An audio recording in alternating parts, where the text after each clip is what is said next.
Why, hello there. My name is Augustus the 14th. You might remember my brother Norbert, who lives in Mr. Spellmeyer's classroom.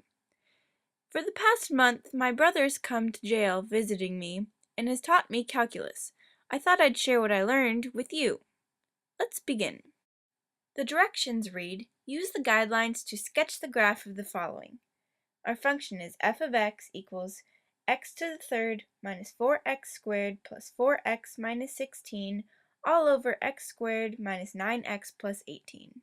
With some simple algebra, this can be factored into x to the second plus 4 times the quantity x minus 4 all over x minus 6 times x minus 3. First step is to find the domain. If x equals 3 or 6, we can recognize that this function would be undefined. Therefore, everything except for these two numbers are in the domain. Part B is to plug in 0 for x and y and find the intercepts. Part C asks you to plug in negative x for x to find symmetry, but the function is neither odd nor even, so there is no symmetry. Find the vertical asymptotes for part D.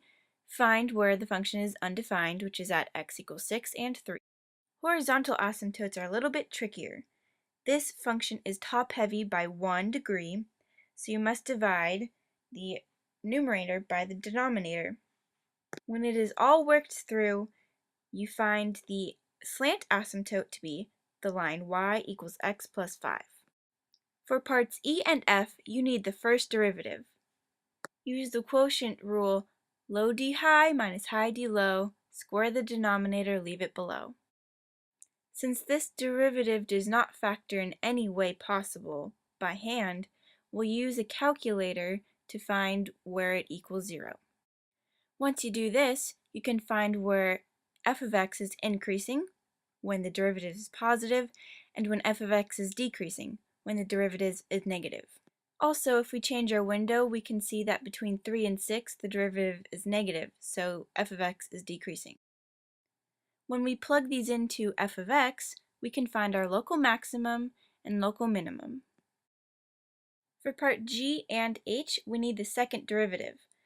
You use the same quotient rule, and you can see that the second derivative is really long.